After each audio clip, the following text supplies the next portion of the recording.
Hello नमस्कार साथियों, आप सभी का स्वागत है। मेरा नाम है सचिन आनंद।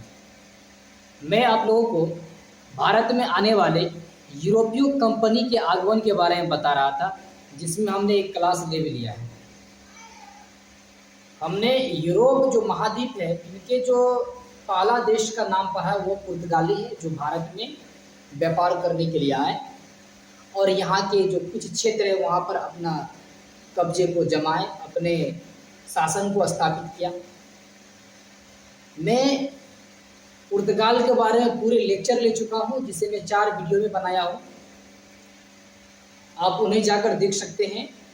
बहुत लंबा वीडियो नहीं है, आप उन्हें जाकर देख सकते हैं। और मैं अभी जो बताने वाला हूँ वो है डच। पुर्तगाल के बाद जो भारत में आने वाला दूसरा यूरोपीय कंपनी है या दूसरा यूरोपीय देश है वो डच है। अभी हम आप लोगों को डच के बारे में बताऊंगा, तो इसलिए आप लोग इस वीडियो को अंत तक देखिएगा। अगर आप एक कंपटीशन के एस्पिरेंट हैं तो ये वीडियो आप लोग के लिए काफ़ी लाभदायक साबित होगा। आप कंपटीशन में जिस भी एग्जाम की तैयारी करते हैं, यहाँ से क्वेश्चन भरपूर आता है, इसलिए आप जो है इस वीडियो को पूरा देखिएगा, ठीक है। तो हम क्या पढ़ने वाले हैं? भारत में डचों का आगमन क्या है। भारत में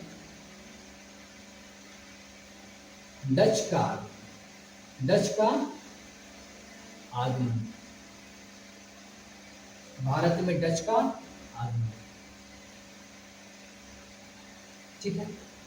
तो पुर्तगाल के बाद भारत आने वाला जो दूसरा देश है वो कौन है? डच। इसको ध्यान रखिएगा, भारत में डचों का आगमन।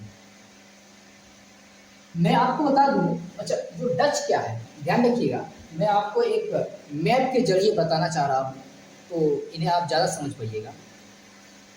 मान लेते हैं कि ये भारत है, मान लेते हैं ये भारत है, ठीक है।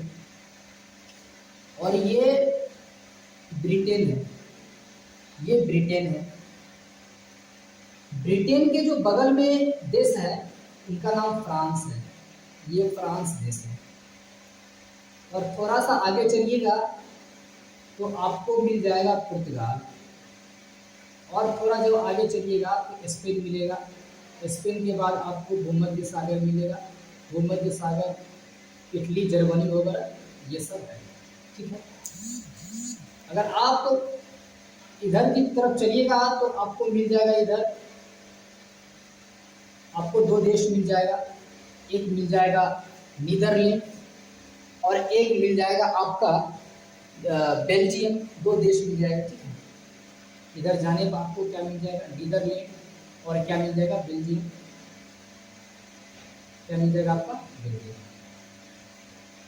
ठीक है। इसी को ध्यान रखिएगा। देखिए ये ब्रिटेन है, ये पुर्तगाल है, ये स्पेन है, ठीक। इधर जाने में भूमध्य सागर इटली जर्मनी वगैरह मिलेगा। तो ये सब तो नहीं पढ़ना है, हमको मेन रूप से क्या करना है? डच के बारे में जानना है, ठीक है। तो आप ये चैनल देख रहे हैं, ये एक चैनल है और इस चैनल का नाम है इंग्लिश चैनल। ये कौन सा चैनल है? ये इंग्लिश चैनल है, इंग्लिश चैनल, ठीक है। ENGLISH, इंग्लिश क्या है? चैनल, ठीक है। ये इंग्लिश चैनल है। ये पुर्तगाल है। पुर्तगाल के बाद, पुर्तगाल से थोड़ा आगे जाने पर ये देख रहे हैं आप, ये बोला, ये आपको मिल जाएगा, ये बिस्किट खाड़ी है। क्या यहाँ पे इसको कहते हैं? बिस्किट खाड़ी, ठीक है। ये बिस्किट खाड़ी है, बिस्किट की खाड़ी है, ठीक। ध्यान रखिएगा, जो ये पुर्तगाल है ना, ये अटलांटिक महासागर के बगल में स्थित है। तो आप ये पूरा देख सकती है क्या? यहाँ तक के पूरा बिस्किट खाड़ी है। ये इंग्लिश चैनल है, ये उत्तरी सागर है। ये कौन सागर है? ये उत्तरी सागर है। ये जो है उत्तरी सागर है, बस समझ गए। ये पुर्तगाल है, ये पूरा पूरा बिस्किट खाड़ी है, ये इंग्लिश चैनल है और ये उत्तरी सागर है, बस समझिए। जो ये उत्तरी सागर है, जो ये उत्तरी सागर है, इनके बगल में दो देश है। एक देश का नाम क्या है? बेल्जियम। एक का नाम क्या है? बेल्जियम। और दूसरा का नाम क्या है? नीदरलैंड। ठीक है, यहाँ पे दो देश है, उत्तरी सागर के बगल में दो देश है। एक का नाम क्या? ये है बेल्जियम, ठीक है, और ये है नीदरलैंड। क्या है? नीदरलैंड। ये दो देश है, इनके बगल में है, तो उत्तरी सागर के बगल में। देख लीजिए, ये जो नीदरलैंड है, नीदरलैंड के निवासी को ही डच कहा जाता है। ठीक है, नीदरलैंड के लोग को या नीदरलैंड के निवासी को क्या कहा जाता है? डच। तो ये बात आप समझ गए, डच का मतलब क्या है? डच निवासी है। और ये कहाँ का निवासी है? ये नीदरलैंड का निवासी है। ध्यान रखिएगा, इसी नीदरलैंड को हॉलैंड भी कहा जाता है। हॉलैंड भी कहा जाता है। बात समझ गए? तो नीदरलैंड का ये चाहे हॉलैंड का ये दोनों एक ही देश है, और इनके निवासी को डच कहा जाता है। इस बात को क्लियर हो गया। अब यहाँ देख लीजिए, ये क्या, ये जो है ये इंग्लिश चैनल है। क्लियर हो गई बात? सही। ध्यान रखिएगा, ये जो नीदरलैंड है, ठीक है, इस नीदरलैंड की जो राजधानी है, वो नीदरलैंड की जो राजधानी है वो आपको कहाँ है? एम्स्टर्डम है। कौन सा डर्म है? जो नीदरलैंड है, इसकी राजधानी एम्स्टर्डम है। कौन सा डर्म है? एम्स्टर्डम। एम्स्टर्डम, ठीक है। एम्स्टर्डम कहाँ की राजधानी है? नीदरलैंड की राजधानी है। और याद रखिएगा, जो ये नीदरलैंड है, इस नीदरलैंड में एक व्यस्तम बंदरगाह, या कह सकते हैं सबसे बिजी बंदरगाह है। उसका नाम क्या है? रोटरडम। क्या है? रोटरडम। आप इन दो चीज को याद रखिए। क्या? जो नीदरलैंड है उसकी राजधानी क्या है? एम्स्टर्डम है। और नीदरलैंड का जो बंदरगाह है उसका नाम क्या है? रोटरडम है। और ये रोटरडम सबसे अधिक व्यस्त बंदरगाह। व्यस्त बंदरगाह का मतलब क्या होता है? ये काफी, ये बंदरगाह जो है ना, यहाँ इस बंदरगाह पर जो है काफी नाव का आवागमन लगा रहता था। मतलब काफी बिजी बंदरगाह है। कौन सा है? रोटरडम। ठीक है, अगर पूरे यूरोप में अगर पूछा जाए कि सबसे व्यस्त बंदरगाह का नाम क्या है, तो वो रोटरडम ही है। सबसे अधिक जो है ना, इसी बंदरगाह का उपयोग होता था। किसका? रोटरडम का, जो कहाँ पे स्थित है? तो नीदरलैंड में स्थित है। इस बात को समझ गए आप? ठीक है, अब यहाँ देख लीजिएगा, यहाँ जो है, जो रोटरडम बंदरगाह है, ये राइन नदी के किनारे पड़ता है। एग्जाम में पूछ सकता है कि जो रोटरडम बंदरगाह है, ये किस नदी के किनारे पड़ता है? ये राइन नदी के किनारे पड़ता है। ये एग्जाम में आ सकता है।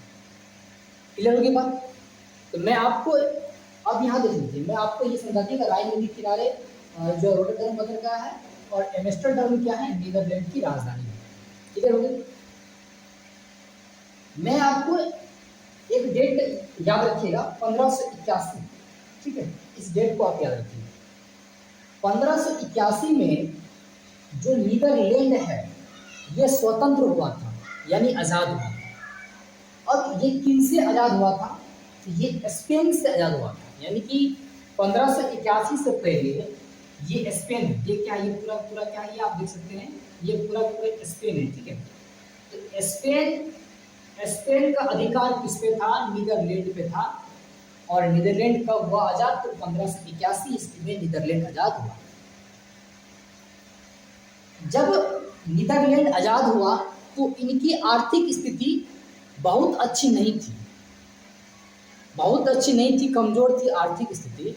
तो इसने शुरुआत में क्या किया? नीदरलैंड ने, जो ये पुर्तगाल है, इस पुर्तगाल का जो राजधानी है वो लिस्बन है। तो आप लोग इस चीज़ को ध्यान रखिएगा, जो लिस्बन है पुर्तगाल का, जो ये राजधानी पुर्तगाल हो गया, और इनकी जो राजधानी वो लिस्बन है। क्या है? लिस्बन है। और ये नीदरलैंड है। तो नीदरलैंड आज़ाद होने के बाद ये लिस्बन से पहले व्यापार करना शुरू किया। क्यों किया? क्योंकि जो पुर्तगाल है वो नीदरलैंड का नज़दीक है। इस बात को आप जान सकते हैं। आप ये देख सकते हैं ये उत्तरी सागर है और उत्तरी सागर को पार करके, इंग्लिश चैनल को पार करके, बिस्की खाई को पार करके ये पुर्तगाल तक ये आ सकता है आसानी से और नज़दीक है, कम खर्च में आ सकता है। क्योंकि जब ये आज़ाद हुआ तो इनकी स्थिति बहुत बढ़िया नहीं था, तो ये दूर के देश तक नहीं जा पा रहा था व्यापार करने के लिए। तो इसने क्या किया, नज़दीक वाले देश पुर्तगाल की राजधानी लिस्बन से इसने सामान खरीदना शुरू किया और सामान खरीदकर अपने देश में बेचना शुरू किया और अपने देश के जो अगल बगल के देश हैं उसे भी देना शुरू किया। तो सामान ले गया, अपने देश में भी दिया और उनके अगल बगल के देश को भी दिया। और इनसे जो इनको फायदा हुआ, इसने वो क्या किया, दो चीज़ को बनाना शुरू कर दिया। वो क्या है, एक है नौसेना को बनाया और दूसरा क्या, जलयान को बनाया। क्या बनाया, एक क्या नौसेना को तैयार किया, दूसरा क्या किया, जलयान को बनाया।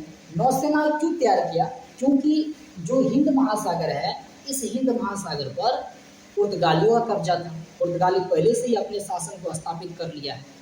तो जब भी डच को सामना करना पड़ेगा तो किससे का सामना करना पड़ेगा, पुर्तगालियों का सामना करना पड़ेगा। तो पुर्तगालियों का सामना करने के लिए उन्हें नौसेना को मजबूत रखना होगा, तब जाकर जो पुर्तगालियों का सामना कर पाएगा। तो इसलिए उसने नौसेना को पहले तैयार किया, फिर जलयान को तैयार किया। जलयान का मतलब नाव वगैरह तैयार किया, ठीक है। कहाँ तक, जो एशिया तक आने का इसने प्रयास किया। क्या नाम है इसका, नीदरलैंड। क्या नाम है, नीदरलैंड, ठीक है। आप देख लीजिए, ध्यान रखिएगा, जो डच है ये सीधे भारत नहीं आया, ये सीधे भारत नहीं आया था, ये इंडोनेशिया आया। किस देश में आया, इंडोनेशिया आया।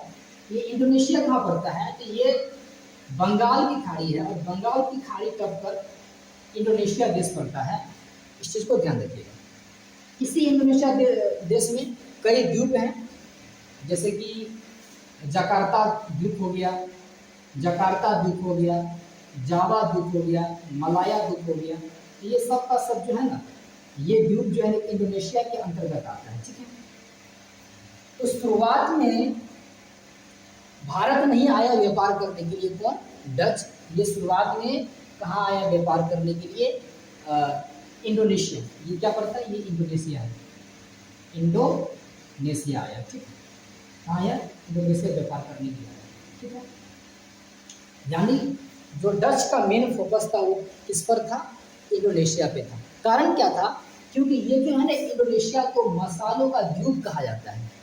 यहाँ पे काली मिर्च और मसाले की मात्रा यहाँ सबसे अधिक थी, तो इसलिए जो है उनका ज़्यादा फोकस किस पे था, इंडोनेशिया पे था। और इसने इंडोनेशिया आया, ठीक है, इंडोनेशिया आया और यहाँ पर जो है ना अपना व्यापार करना भी शुरू किया, ठीक है। इस चीज़ को ध्यान रखिएगा, एक चीज़ ध्यान रखिएगा, इंडोनेशिया आने के बाद इसने सबसे पहले क्या किया था, इंडोनेशिया जो आने वाले जो पहले व्यापारी हैं उसका नाम क्या है, ध्यान रखिएगा। उसका नाम जो है ना, कार्नेलस देहस्तमान है। क्या है, कार्नेलस देहस्तमान। और इन्हें हाउटमैन भी कहा जाता है, क्लियर। तो ध्यान रखिएगा, इंडोनेशिया आने वाला या एशिया आने वाला जो पहला डच था उसका नाम क्या है, उसका नाम क्या है, हाउटमैन, या उसी का नाम क्या है, कार्नेलस देहस्तमान है। जो और ये सबसे पहले भारत में आया था, ठीक है। यानी इंडोनेशिया आने वाला या भारत आने वाला या एशिया आने वाला पहला डच का अगर नाम पूछेगा तो क्या कहिएगा, कार्नेलस देहस्तमान, यानी कि हाउटमैन। ये कब आया था, ये 1595 ईस्वी में ये आया था। ये सबसे पहले कहाँ आया था, इंडोनेशिया में आया था। कहाँ आया था, इंडोनेशिया में आया था, ठीक है, क्लियर हो गया। ये इंडोनेशिया में 1595